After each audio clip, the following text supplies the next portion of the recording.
First AI generated film. Yes, आपने बिल्कुल सही सुना, फर्स्ट एआई जनरेटेड फिल्म। तो सोचो, एआई एनिमेटेड मूवी है बट एआई द्वारा बनाई गई है। फर्स्ट इंडियन फिल्म जो एआई एनिमेटेड है। मतलब सोचने वाली बात है ना कि आजकल ह्यूमन एफर्ट्स कितने कम होते जा रहे हैं। धीरे धीरे मतलब एआई मूवी भी बनाने लग गया। Wow, wonderful. मतलब ऐसा लगता है कि धीरे धीरे ह्यूमन का काम कम ही हो जाएगा, या तो ह्यूमन ही साफ हो जाएगा, सिर्फ सब एआई ही रह जाएगा। मतलब जहाँ बात करो या आर्टिफिशियल इंटेलिजेंस दो देखो, चाइना देखो तो बना रहा है डेवल एआई ना, वो कौन कौन से, और फिर वो यूएस में देखो तो जाके चैट जीपीटी वगैरह वगैरह। मैं तो कभी दिमाग खराब हो जाता, मतलब सोचता हूँ कि क्या है, व्हाट इज दिस। मतलब ह्यूमन की कोई वैल्यू ही नहीं बची, सब एआई तो कर देगा, तो ह्यूमन क्या करेगा? बैठे बैठे से वैसे बैठे रहेगा घर में बैठे बैठे। पहले ही तो आलसी होते जा रहा है दिन पे दिन, और आलसी करने के लिए तमाम चीज़ें ला के दे रहे हो टेक्नोलॉजी के नाम पे। तो first of all welcome again. और आज जो फंडा है वो हमारा झंडा है। झंडा मीन्स हमारा एआई, जो आज हमारे लिए बहुत ज़्यादा इंपॉर्टेंट चर्चा का विषय है। ये चर्चा का विषय इसलिए है क्योंकि ये एक ऐसा मार्केट बन चुका है कि जो सबके मार्केट ख़राब करने पे तुला हुआ है। वो चाहे फाइनेंस हो, चाहे आईटी हो, चाहे कोई सी भी कहीं पे भी चले जाओ, किसी भी फील्ड में। ये एआई है ना, जो बहुत ज़्यादा थोड़ा ऐसा टेक्नोलॉजी में हैवी पड़ रहा सब पे कि सबका दिमाग ये बंद हो गया है कि भाई एआई आ गया तो कहीं हमारे ना लग जाए। पर ना लगे इसके लिए तो इस पे चर्चा करेंगे आज हम। तो चर्चा के विषय के साथ चर्चा पे चर्चा स्टार्ट करते हैं। तो चर्चा में हमारे पास चर्चा आई थी कि एआई रिलेटेड नायशा नाम की मूवी जो एनिमेटेड है फुल्ली, वो एआई द्वारा बनी है। तो अब इसकी स्क्रिप्ट भी एआई ने लिखी होगी, राइट? जब एआई द्वारा बनी तो स्क्रिप्ट भी एआई ने लिखी होगी। और फिर जो मेन बात है वो बस नाम वाम भी सब उसने सोच लिए होंगे, कैरेक्टर्स के नाम और कैसे डायरेक्ट करना होगी वो भी एआई ने सोच लिया होगा, डायरेक्टर भी नहीं लगा होगा। तो इतना तो कुछ पता पड़ा नहीं मुझे, बस सब बोल रहे हैं कि first India AI generated film है। तो इस पे मैं ज़्यादा ना ध्यान देते हुए, मुझे ऐसा कुछ वहाँ पे इमोशंस। पर एक बात है, एआई को कहीं पे भी लिया हो भाई, इमोशंस नहीं दे सकता। जो हमारे इमोशंस है ना वो हमारे ही हैं, वो किसी और के नहीं हो सकते।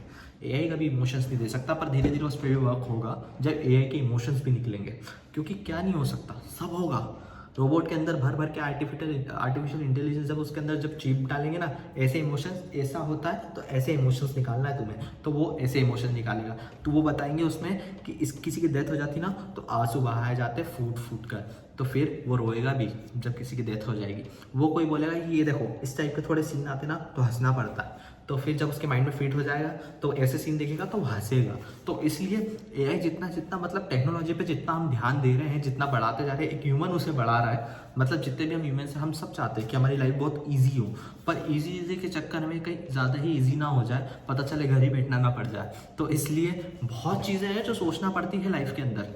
एआई है बहुत कुछ मतलब बहुत कुछ लोड कम कर देता है, माना, बट यार हर चीज़ वही कर देगा तो फिर हमारा काम ही क्या। तो इसलिए इस चीज़ पे सोचना विचार करना पड़ेगा, या तो अपने अंदर फिर ऐसी कुछ प्रोडक्टिविटी लाओ, कुछ क्रिएटिविटी लाओ, कुछ नई स्किल्स लाओ कि तुम्हारा कोई भाई झंडा हिला ना सके। इट मीन्स कि तुम्हारी कोई जगह, तुम्हारी सीट पे तुम ही बैठे रहो, एआई ना आए। तो उसके लिए अपने आप को अपग्रेड करना पड़ेगा, अपग्रेड करते रहो। पहले ऐसा चलता था कि एक जगह बैठ गए, जॉब मिल गई तो बैठे ही रहेंगे, बट आजकल ये हो गया है कि एक बार जॉब मिल गई तो कभी भी तुम उस सीट से हट सकते हो, क्योंकि भाई अब मार्केट हो गया है एडवांस। तो आप सोच रहे होंगे कि मैं मूवी के रिव्यू के साथ कि एआई पे कैसे आ गया। एआई पे मैं नहीं आया हूँ, मैं तो मूवी के रिव्यू पे ही हूँ। अब जो मूवी का रिव्यू बताना था मुझे नायशा का, और वो एआई एनिमेटेड है, तो मैं क्या कर सकता हूँ, तो मुझे तो मूवी का रिव्यू करना ही पड़ेगा। बट मैं आपको ये भी बताना चाहता हूँ उसके साथ कि मूवी भी अब एआई द्वारा बनने लगी है, तो बहुत चीज़ें हैं जो सोचने वाली हैं। ऐसे ऐसे धीरे धीरे जब चीज़ें और क्लियर होते जाएगी, सब चीज़ें एडवांस होते जाएगी, तो धीरे धीरे ऐसा लगता है सलमान खान, शाहरुख खान, आमिर खान, जितने भी टॉलीवुड के एक्टर्स बड़े बड़े, महेश बाबू या फिर रामचरण, सबको हटा देंगे और फिर धीरे धीरे एआई की मूवीज़ देखना स्टार्ट कर देंगे, है ना? यही होने वाला है ना। बट ऐसा होगा नहीं, थोड़ी सांस ले लो। जैसे मैं भी बोलते बोलते बहुत थक गया हूँ। अगर एआई होता तो वो सांस भी नहीं लेता, वो डायरेक्टली बोलते रहता। तो इसमें ये भी प्रॉफिट वाली बात, मतलब एक अच्छी बात है। बट एआई इमोशंस नहीं ला सकता, कहाँ पे किसको हंसी दिलाना है वो यही नहीं बता सकता। तो बहुत सारी चीज़ें हैं जहाँ पे एआई की कोई ज़रूरत नहीं है। उसको कोई डिश बनाने का बोलो अच्छी, वो मतलब वो बोलते हैं ना हाथ में स्वाद होता, तो एआई के हाथ में स्वाद हो नहीं सकता, क्योंकि वो एक ह्यूमन नहीं है। हम अपने मन से, अपने प्रेम से किसी चीज़ को बनाते हैं, अपने प्यार से, तो उसमें एक अलग स्वाद होता है, एक अलग टेस्ट होता है। वो एआई के पास नहीं होगा, क्योंकि उसके लिए फीलिंग्स चाहिए और वो फीलिंग्स हमारे पास है। तो इसलिए अब एआई पे चर्चा हटाते हुए जो मेन बात थी नायशा मूवी की, तो बहुत ही बेकार मूवी थी। बहुत ही रद्दी थी। और अभी तक पहली बात ये समझ लो कि ये रिलीज़ नहीं हुए, तो मैं ऐसा बोल सकता हूँ कि ट्रेलर देखने के बाद कि बहुत बेकार ही होगी। बाकी अच्छी निकल गई तो फिर कोई बात ही नहीं, फिर अगली बार से हम एआई की मूवी देखेंगे। भाड़ में जाए टॉलीवुड, भाड़ में जाए बॉलीवुड, अब हमें एआई पसंद है फिर। बट मुझे जहाँ तक लग रहा है कुछ खास नहीं होने वाली है। ऐसे ही बना दिया फ्लो में, बोले बेटे बेटे कुछ ना कुछ समझ में नहीं आ रहा था उनको, तो एआई की मूवी ही बना दी। तो आपको क्या लगता है, इन फ्यूचर आप एआई की मूवी देखना पसंद करोगे? तो इसके लिए आप मुझे कमेंट बॉक्स में बता देना कि आपको एआई की फिल्म देखना पसंद है या नहीं। और फिर मिलेंगे हम नेक्स्ट वीडियो में किसी और चर्चा के साथ। यहीं पे होती है चर्चा हमारी ख़त्म।